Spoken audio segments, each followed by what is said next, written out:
उपेंद्र प्रसाद सिंह, विभागाध्यक्ष राजनीति विज्ञान विभाग, जमनीलाल कॉलेज, हाजीपुर।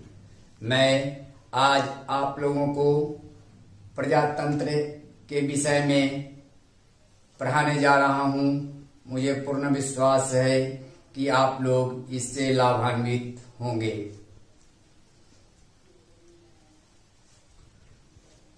मैंने प्रजातंत्र टॉपिक को 4 भागों में विभक्त किया है, जिसकी जानकारी मैं आप लोगों को दूंगा। पहले प्रजातंत्र का अर्थ और परिभाषा पर हम चर्चा करेंगे।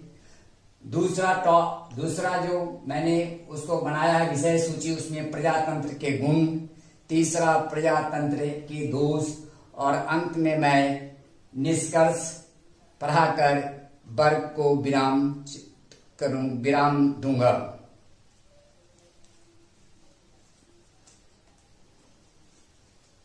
प्रजातंत्र शासन व्यवस्था ही एक ऐसी व्यवस्था है जो जन साधारण के हितों की रक्षा करता है। इसलिए विश्व के अधिकांश देशों में प्रजातांत्रिक शासन व्यवस्था अपनाई गई है। यही कारण है कि आधुनिक युग को प्रजातांत्रिक युग के नाम से पुकारा जाता है। प्रोफेसर पिन्नाक एवं स्मिथ के शब्दों में हम कह सकते हैं कि प्रजातंत्र एक आकांक्षा एवं शब्द के रूप में सर्वत्र विजयी हो चुका है और 1950 के बाद उसका एक भी विरोधी दिखाई नहीं दिया है। वास्तव में प्रजातंत्र 20वीं शताब्दी का सबसे लोकप्रिय तथा प्रचलित शासन पद्धति है। प्रजातांत्रिक भावना का इतनी तीव्र गति से विकास हुआ है कि यह न केवल अब शासन का स्वरूप ही रह गया है, बल्कि समाज का स्वरूप तथा जीवन का दर्शन बन गया है। अतः आधुनिक युग में प्रजातंत्र का स्वरूप विश्वव्यापी हो गया है। प्रजातंत्र शासन का अर्थ प्रजा का शासन होता है। जिस शासन व्यवस्था में प्रजा की इच्छा से राजकीय कार्यों का संचालन होता है, उसे हम साधारण बोलचाल की भाषा में प्रजातंत्र नाम से जानते हैं। प्रजातंत्र अंग्रेजी पर्यायवाची डेमोक्रेसी शब्द का हिंदी रूपांतर है, जो ग्रीक भाषा के डेमोस तथा क्रेटिया शब्दों के योग से बना है। डेमोस का अर्थ पीपुल अर्थात जनता और क्रेटिया का अर्थ टू रूल अर्थात शासन करना होता है। इस प्रकार प्रजातंत्र उस शासन प्रणाली को कहते हैं जिसमें जनता स्वयं अप्रत्यक्ष रूप से अपने प्रतिनिधियों द्वारा संपूर्ण जनता के हितों को ध्यान में रखकर शासन करती है। प्राचीन काल से आज तक प्रजातंत्र की अनेक परिभाषाएं दी गई हैं, जिसमें कुछ परिभाषाओं को मैं यहाँ वर्णन करूंगा।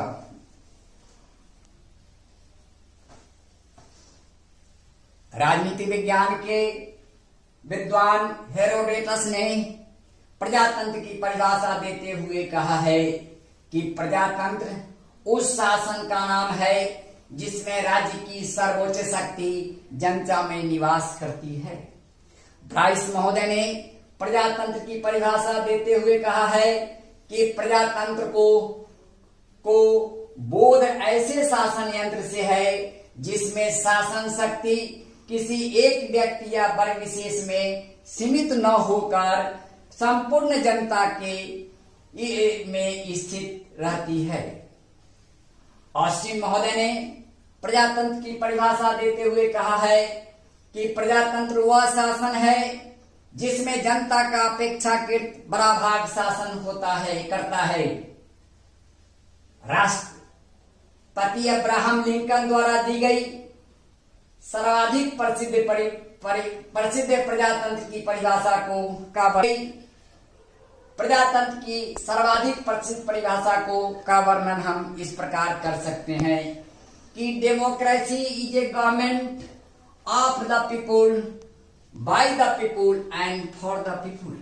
अर्थात प्रजातंत्र शासन का वह रूप है जिसमें जनता के द्वारा और जनता के लिए शासन है।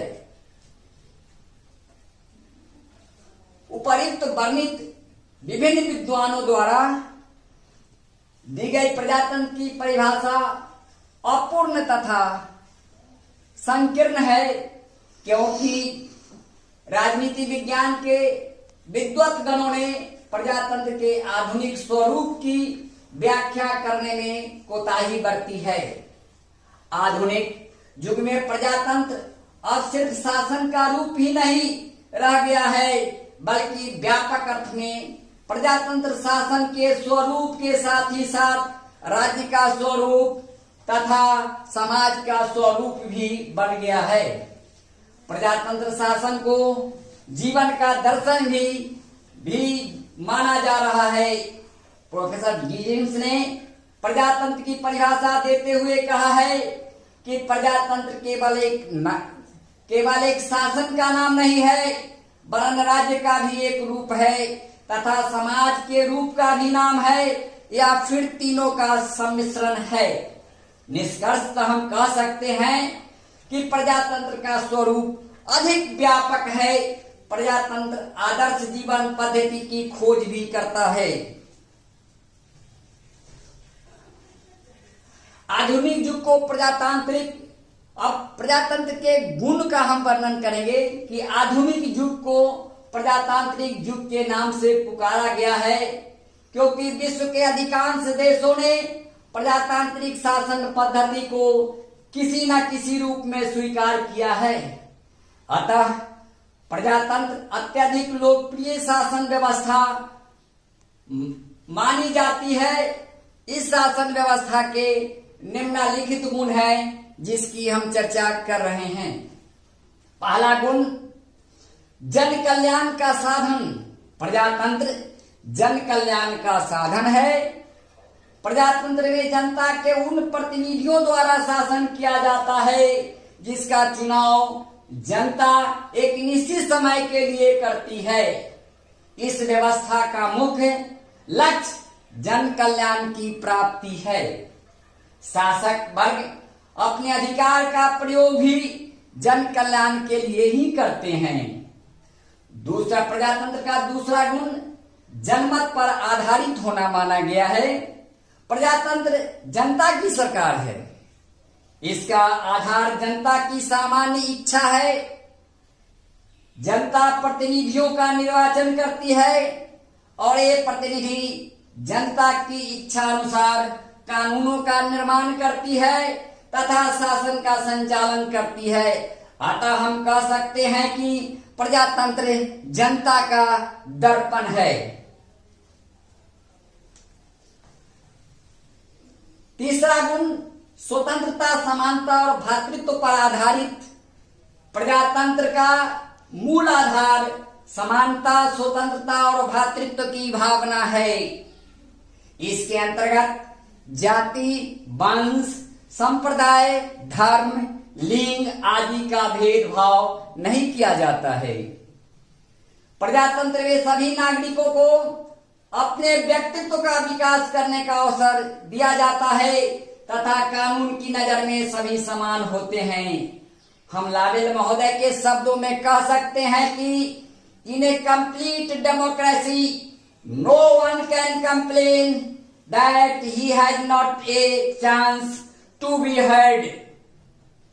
पुनः इसको समझ लीजिए कि हम लावेल में के शब्दों में कह सकते हैं कि in a complete democracy no one can complain that he has not a chance to be heard.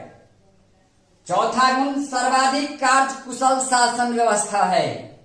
प्रजातंत्र किसी भी दूसरी शासन की अपेक्षा अधिक कार्य कुशल होता है तथा इसके अंतर्गत अति तीव्र गति से कार्यों का संपादन किया जाता है। पांचवा गुण, उत्तरदायी सरकार। प्रजातंत्र में उत्तरदायी सरकार की स्थापना की जाती है। कहने का मतलब यह हुआ कि सरकार जो होती है वह जनता के प्रति उत्तरदायी होती है।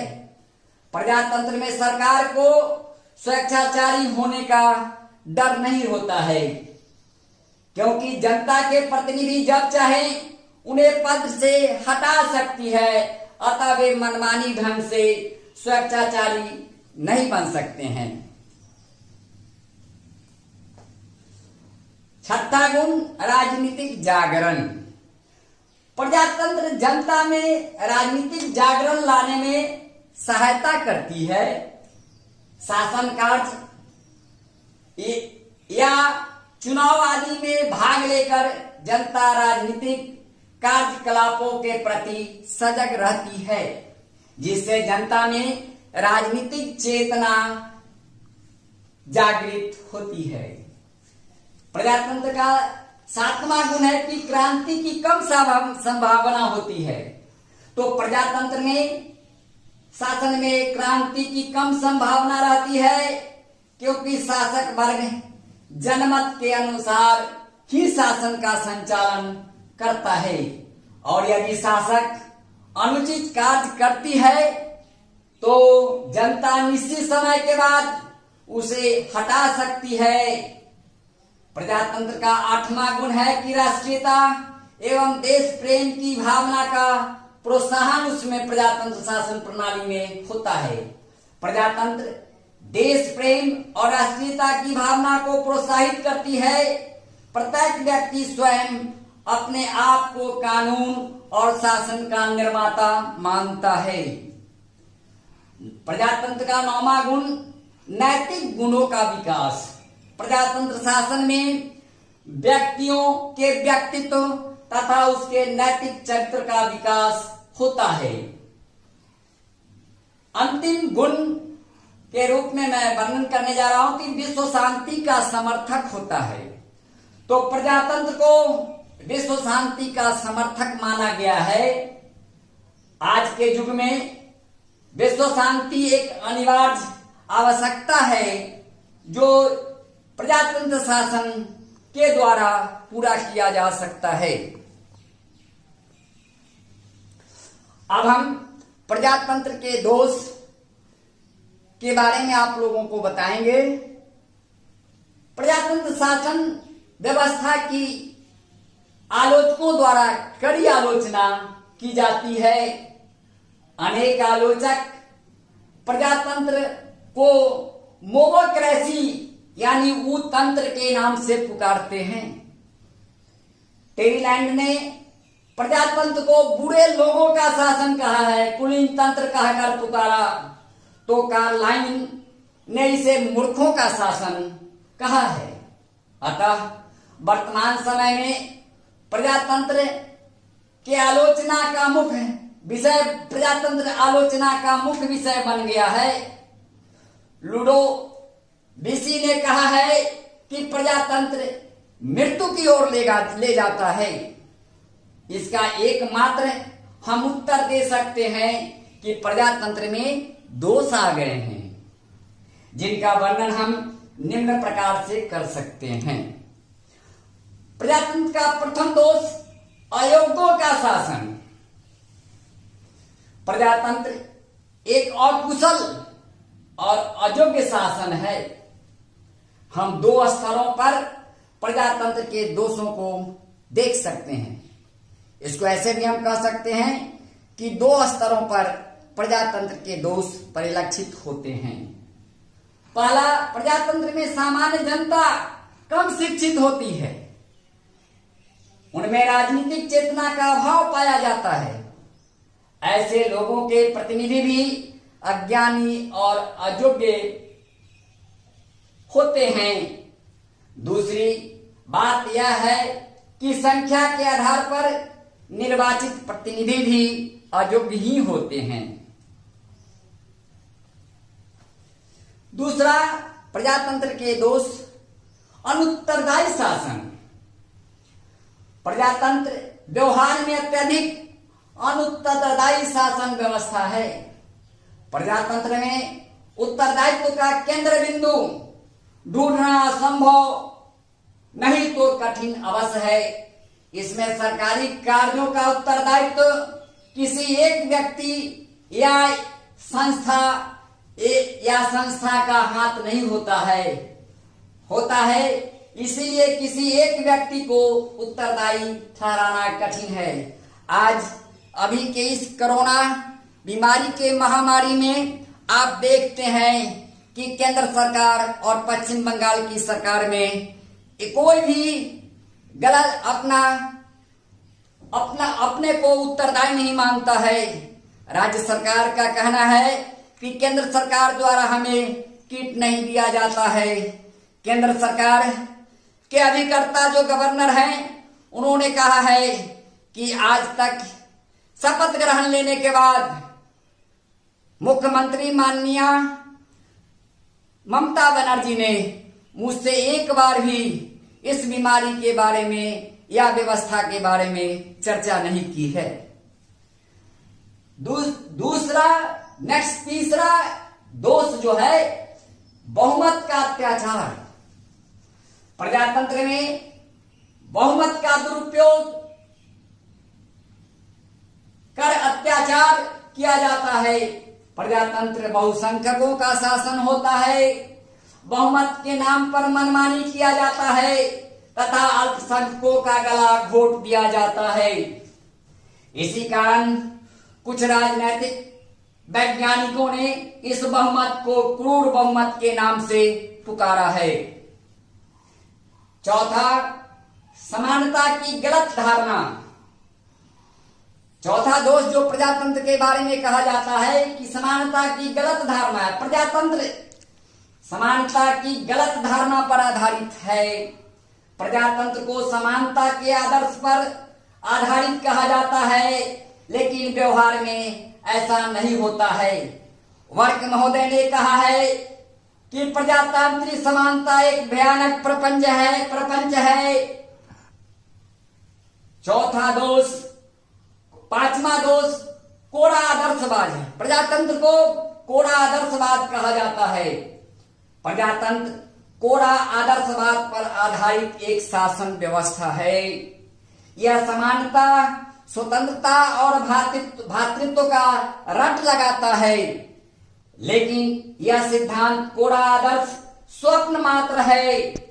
व्यवस्था में, वास्तव में, व्यवहार में स्वतंत्रता परतंत्रता है और समानता असमानता है तथा भातृत्व ढोंग है।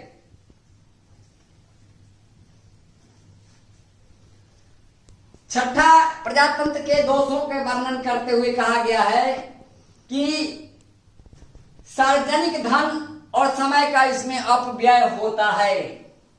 प्रजातंत्र के दोष में बताया गया कि इस व्यवस्था में कानूनों के निर्माण में काफी धन एवं समय की बर्बादी होती है। कोई भी काम समय पर नहीं हो पाता है। सातवां दोष प्रजातंत्र का कि हीरो वर्शिप माने वीर की पूजा होती है। वीरों की पूजा होती है। प्रजातंत्र में वीर पूजा की भावना अत्यधिक प्रबल होती है। जनता इतनी मूर्ख होती है कि किसी एक नेता की पूजा करने में लग जाती है और भेड़ की तरह नेताओं की अंधाधुंध अनुकरण करने लगती है। नेक्स्ट, आठवां दोष प्रजातंत्र का दलगत बुराइयों के रूप में किया गया है। प्रजातंत्र में राजनीतिक दल का एकमात्र उद्देश्य चुनाव जीतकर सत्ता को प्राप्त करना होता है।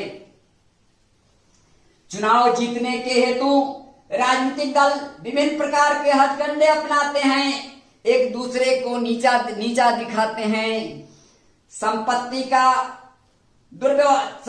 को गलत ढंग से उसका यूज करते हैं, जिससे किसी तरह धनवान जो होता है वह चुनाव जीतना चाहता है। प्रजातंत्र शासन का एक और अवगुण जो है या दोष जो है, मैं गुण की बजाय इसमें कहा गया है कि प्रजातंत्र शासन में गुण की बजाय संख्या पर अधिक बल ध्यान दिया जाता है। नेक्स्ट जो दोष है प्रजातंत्र का, प्रजातंत्र को नैतिकता की श्मशान भूमि भी कहा जाता है। प्रजातंत्र शासन को युद्ध और संकट के समय के लिए उपयोगी नहीं माना जाता है। मैंने आप लोगों को प्रजातंत्र के 10 गुण एवं 10 दोषों का वर्णन करके बताया हूं। अब मैं निष्कर्ष रूप में आपको कुछ ज्ञान देना चाहता हूं, या निष्कर्ष कैसे लिखा जाता है इसको मैं बता रहा हूं। उपर्युक्त वर्णित प्रजातंत्र के गुण दोषों के अध्ययनोपरांत हम इस निष्कर्ष पर पहुंचते हैं कि उपर्युक्त वर्णित प्रजातंत्र के दोषों की अपेक्षा गुण अधिक है। अंत में प्रजातंत्र का कोई दूसरा अच्छा विकल्प भी नहीं है। वंश महोदय ने कहा है कि कोई इस बात को मानने से इनकार नहीं कर सकता है कि आधुनिक प्रतिनिधि मूलक सभाएं दोषपूर्ण है, परंतु अगर कोई मोटर गाड़ी या इससे भी बड़ी गाड़ी, अच्छी गाड़ी खराब हो जाए तो उसे छोड़कर बैलगाड़ी को अपनाना मूर्खता होती है, चाहे वह कितना भी आकर्षक क्यों न हो। अंत में हम कह सकते हैं कि प्रजातंत्र ही वर्तमान समय का सबसे उत्तम शासन है। हम अब आपको प्रजातंत्र के बारे में आज मैंने पूर्णतः बता दिया हूं। इस तरह के प्रश्न परीक्षा में भी आते हैं।